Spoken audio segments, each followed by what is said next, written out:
Italy के एक famous painter Gionee ब्रोगलिन ने 1985 में एक पेंटिंग बनाई जो देखते ही देखते इतनी मशहूर हो गई कि इस पेंटिंग की 50,000 कॉपीज़ बनाई गई और इन कॉपीज़ को लोग अपने घरों में लगाने लगे। इस पेंटिंग का नाम था द क्राइंग बॉय। लेकिन इसके बाद जो हुआ उसके बारे में किसी ने अपने सपने में भी नहीं सोचा था। जिन लोगों ने भी इस पेंटिंग को खरीद कर अपने घरों की दीवारों पर लगाया उनकी ज़िंदगी तबाह हो गई। एक फायर फाइटर ने यह तक बताया कि वो तकरीबन 15 घरों में आग लगने के बाद अपनी टीम के साथ उस आग को बुझाने पहुंचा, लेकिन वह जिस भी घर में आग बुझाने जाते वहां द क्राइंग बॉय पेंटिंग मिला करती।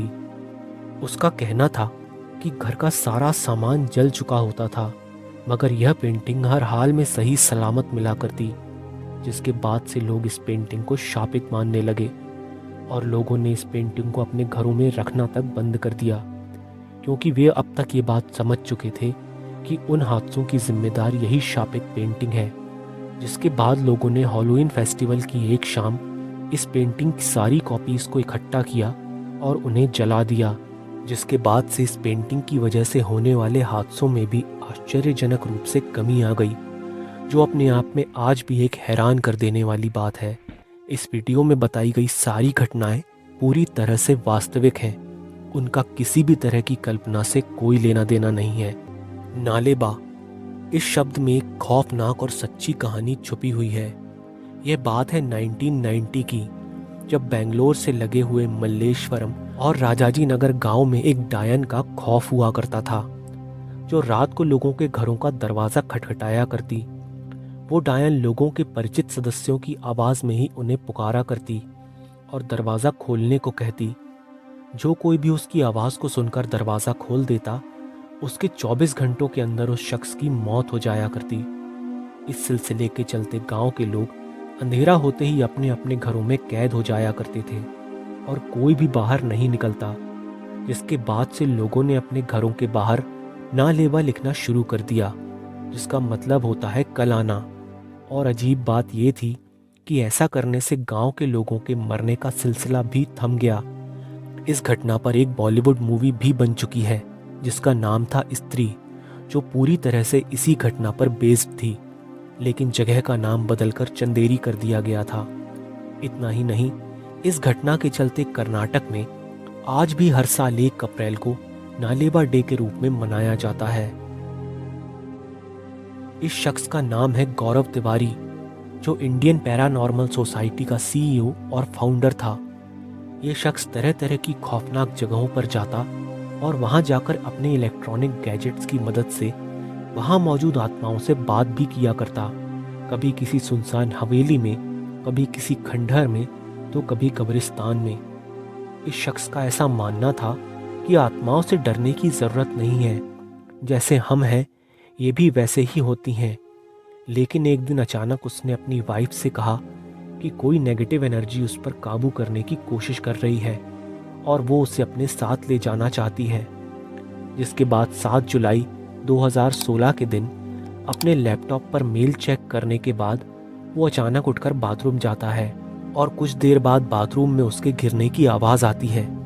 जब गौरव के पिता और पत्नी उसे देखने बाथरूम जाते हैं तो गौरव उन्हें बाथरूम के फ्लोर पर बेसुध पड़ा मिलता है, जिसके कुछ देर बाद उसकी मौत हो जाती है। आत्माओं को ढूंढना उसका शौक था और अनजान पहेलियों को सुलझाना उसका पेशा, लेकिन किसी को ये बात नहीं पता थी कि एक दिन इस शख्स की मौत भी एक पहेली बनकर रह जाएगी। ये आइलैंड मौत के आइलैंड के नाम से फेमस है, जिसका नाम है पोवेगलिया। जितना डरावना इस आइलैंड का नाम है, इस आइलैंड का इतिहास उससे भी ज़्यादा भयानक है। सालों पहले जब इटली में प्लेग नाम की भयंकर महामारी फैली, उस दौरान जो लोग मरने की कगार पर थे या मरने वाले थे उन्हें इस आइलैंड पर क्वारंटाइन करके रखा जाता। लेकिन एक समय ऐसा आया कि इस आइलैंड पर रोगियों की तादाद इतनी ज़्यादा बढ़ गई कि जिन लोगों के ठीक होने की कोई संभावना नहीं थी उन्हें इस आइलैंड पर जिंदा ही जला दिया गया, जिनकी संख्या तकरीबन 1,60,000 के आसपास थी।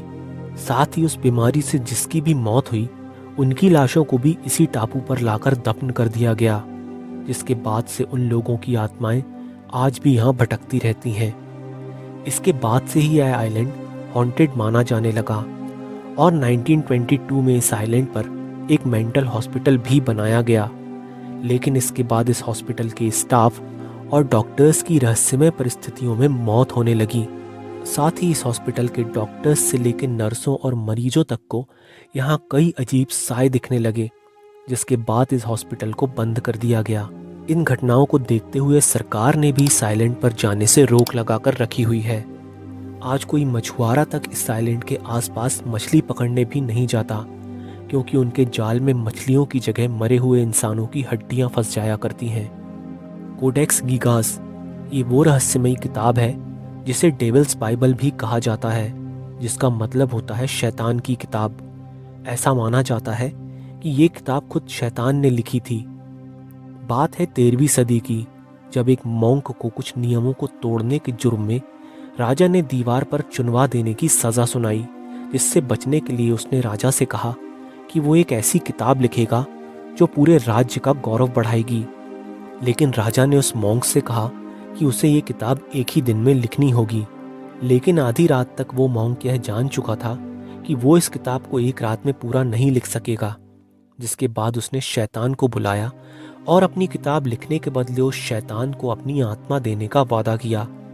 जिसके बाद इस किताब को शैतान ने पूरा किया।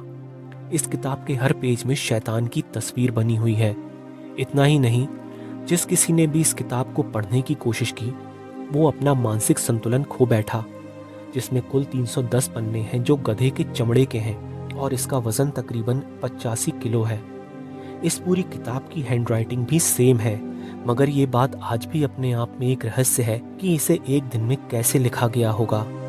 इस किताब को अगर आप देखना चाहते हैं तो ये किताब स्टॉकहोम की नेशनल लाइब्रेरी ऑफ स्वीडन में आज भी मौजूद है।